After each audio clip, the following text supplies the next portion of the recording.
America പടക്കപ്പലുമായി തൊട്ടടുത്ത് വന്ന് നിൽക്കുമ്പോഴും ഇറാൻ ഭയപ്പെടാതെ നിൽക്കുന്നത് കയ്യിലുള്ള ആയുധങ്ങളുടെ ബലത്തിലും പുറമേ നിന്നും ലഭിക്കാൻ പോകുന്ന സഹായങ്ങളുടെ പിൻബലത്തിലുമാണ്. ഇറാനെ സംബന്ധിച്ചിടത്തോളം തൊട്ടുമുന്നിൽ വന്നു നിൽക്കുന്ന ഒരു അമേരിക്കൻ മിലിറ്ററി ക്യാമ്പാണ് എബ്രഹാം ലിങ്കൺ എന്ന പടക്കപ്പൽ. ഇറാൻ വികസിപ്പിച്ച ഫത്ത ഹൈപ്പർസോണിക് മിസൈൽ ഉപയോഗിച്ചവർക്ക് USS എബ്രഹാം ലിങ്കൺ പോലെയുള്ള വിമാനവാഹിനി കപ്പലുകളെ തകർക്കാനും കഴിയും. ഇന്ത്യയുടെ ബ്രഹ്മോസിനേക്കാൾ വളരെ അപകടകാരിയാണ് ഇറാന്റെ കയ്യിലുള്ള പരിഷ്കരിച്ച ഫത്ത മിസൈൽ. ഫത്ത എന്ന വാക്കിന്റെ അർത്ഥം തന്നെ വിജയി എന്നാണ്. ഈ ഫത്ത മിസൈലിന്റെ സ്പീഡ് എന്നത് മാക് 13 മുതൽ മാക് 15 വരെയാണെന്നാണ് ഇറാൻ പറയുന്നത്. ശബ്ദത്തേക്കാൾ 15 മടങ്ങ് വേഗതയിലാകും ഈ മിസൈൽ സഞ്ചരിക്കുന്നത്. 1400 കിലോമീറ്റർ വരെ ദൂരെയുള്ള ലക്ഷ്യങ്ങൾ ആക്രമിക്കാൻ ഇതിന് ശേഷിയുണ്ട്. അതുകൊണ്ട് തന്നെ ഫത്ത മിസൈൽ ഇസ്രായേലിലേക്കും അനായാസം എത്തിച്ചേരും. അതിവേഗത കാരണം റഡാർ ഇതിന്റെ വരവ് അറിയുമ്പോഴേക്കും ലക്ഷ്യത്തോട് ഈ മിസൈൽ ഏറെ അടുത്തിട്ടുണ്ടാകും. നോർമൽ ബാലിസ്റ്റിക് മിസൈലുകൾ ഒരു നിശ്ചിത പാതയിലൂടെയാണ് സഞ്ചരിക്കുന്നത്. അതുകൊണ്ട് അതിനെ ട്രാക്ക് ചെയ്യാം, വേണമെങ്കിൽ തകർക്കുകയും ചെയ്യാം. എന്നാൽ ഫത്ത പോലുള്ള ഹൈപ്പർസോണിക് മിസൈലുകൾ വായുവിൽ വെച്ച് പാത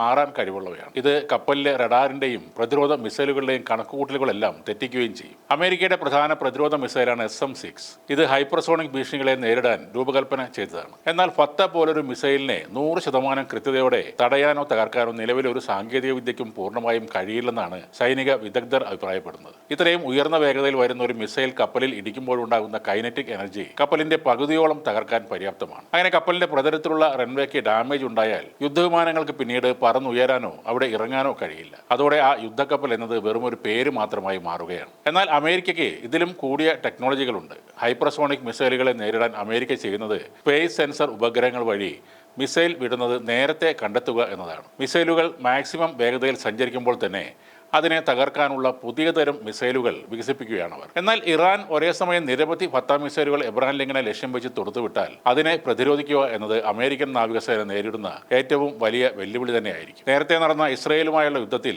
ഒരേ സമയം നിരവധി മിസൈലുകൾ തൊടുത്താണ് ഇറാൻ അവരെ ഞെട്ടിച്ചത്. ഇസ്രായേലിന്റെ F-35 യുദ്ധവിമാനങ്ങളുള്ള ബീർഷേക്ക് അടുത്തുള്ള നെവാറ്റിം എയർബേസ്, ടെൽനോഫ് എയർബേസ് എന്നിവ ഉൾപ്പെടെ പ്രധാന ഇസ്രയേലി സൈനിക ക്യാമ്പുകളിൽ അന്ന് ഇറാൻ ആക്രമണം നടത്തിയിരുന്നു. ടെല്ലവീവിലെ മൊസാദ് ആസ്ഥാനവും ഇറാന്റെ ലക്ഷ്യങ്ങളിൽ ഒന്നായിരുന്നു. അന്ന് ഫത്ത 1ന്റെ പിൻഗാമിയായ ഫത്ത 2 മിസൈലുകളാണ് ഉപയോഗിച്ചത്. ഇറാനിയൻ ഉദ്യോഗസ്ഥർ പറയുന്നതനുസരിച്ച് ദീർഘദൂര ബാലിസ്റ്റിക് മിസൈലുകളെ തടസ്സപ്പെടുത്താൻ രൂപകൽപ്പന ചെയ്ത ഇസ്രയേലിന്റെ ആരോ പ്രതിരോധ സംവിധാനമാണ് അന്ന് ഈ മിസൈലുകൾ ലക്ഷ്യം വെച്ചത്. അന്ന് ഇസ്രയേൽ നടത്തിയ ആക്രമണത്തെ വ്യോമ പ്രതിരോധ സംവിധാനങ്ങൾ ഉപയോഗിച്ചുകൊണ്ടാണ് ഇറാൻ നേരിട്ടത്. തലസ്ഥാനമായ ടെഹ്റാൻ, പടിഞ്ഞാറൻ പ്രവിശ്യയായ ഇലാം, വടക്ക് പടിഞ്ഞാറൻ പ്രവിശ്യയായ ഖുസൈസ്ഥാൻ എന്നിവിടങ്ങളിൽ സൈനിക കേന്ദ്രങ്ങൾ ലക്ഷ്യമാക്കിയായിരുന്നു ഇസ്രയേലിന്റെ ആക്രമണം ഉണ്ടായത്. ഇസ്രയേലിന്റെ ആക്രമണത്തെ തങ്ങളുടെ പ്രതിരോധ സംവിധാനം തകർത്തതായി ഇറാനിയൻ ഡിഫൻസ് കമാൻഡ് അന്ന് അറിയിച്ചിരുന്നു. അതുകൊണ്ട് തന്നെ ഇസ്രയേലിന്റെ ആക്രമണങ്ങൾ പരിമിതമായ നാശനഷ്ടങ്ങൾ മാത്രമാണ് സൃഷ്ടിച്ചതെന്നും ഇറാൻ അവകാശപ്പെട്ടിരുന്നു. ഇസ്രയേലിൽ ഉള്ളതുപോലെ തന്നെ ഇറാനും സമാനമായ സ്വയം പ്രതിരോധ സംവിധാനങ്ങൾ വിന്യസിച്ചിട്ടുണ്ട്. ഇസ്രയേലിൽ നിന്ന് അടക്കമുള്ള ആക്രമണങ്ങളെ പ്രതിരോധിക്കുക എന്ന ലക്ഷ്യത്തോടെ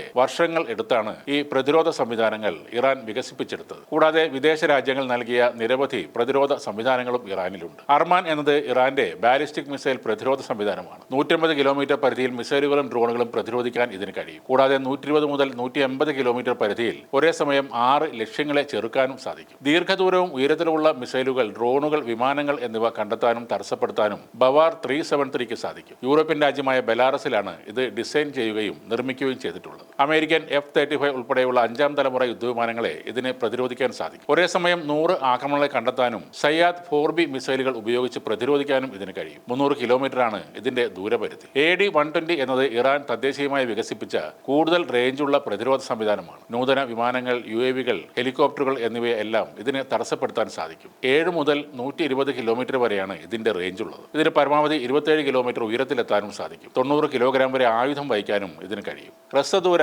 താഴ്ന്ന ഉയരത്തിലുള്ള ഭൂതല എയർ മിസൈലാണ് അസ്രാക്സ്. 50 കിലോമീറ്റർ ദൂരപരിധി വരെയുള്ള ലക്ഷ്യങ്ങൾ തിരിച്ചറിയാനും അവയെ തകർക്കാനും ഇതിന് സാധിക്കും. 4 റെഡി ടു ഫയർ മിസൈലുകളാണ് ഇതിൽ എപ്പോഴും ഉണ്ടാകുന്നത്. പരമാവധി 10 കിലോമീറ്ററാണ് ഇതിന്റെ പരിധി. മാത്രമല്ല വാഹനങ്ങളിൽ ഘടിപ്പിക്കാം എന്നതും ഇതിന്റെ ഒരു പ്രത്യേകതയാണ്. ഇറാന്റെ മറ്റൊരു ഹ്രസ്വദൂര വ്യോമ പ്രതിരോധ സംവിധാനമാണ് സൗബിൻ എന്നത്. ഡ്രോൺ, താഴ്ന്ന നിലയിൽ വരുന്ന ക്രൂയിസ് മിസൈലുകൾ എന്നിവ പ്രതിരോധിക്കുന്നതിൽ ഇത് ഏറെ ഫലപ്രദമാണ്. 360 ഡിഗ്രിയിൽ ഇതിന് പ്രവർത്തിക്കാൻ കഴിയും. ഒരേ സമയം 100 ലക്ഷ്യങ്ങൾ കണ്ടെത്താനും 8 മിസൈലുകൾ ഒരുമിച്ച് അയക്കാനും ഇതിന് കഴിയും. ഈ പ്രതിരോധ സംവിധാനങ്ങൾക്ക് പുറമെ റഷ്യ നിർമ്മിച്ചു നൽകിയ S-200, S-300, ചൈനീസ് നിർമ്മിതിയ CHSI-4 തുടങ്ങിയ പ്രതിരോധ സംവിധാനങ്ങളും ഇറാന്റെ കൈവശമുണ്ട്.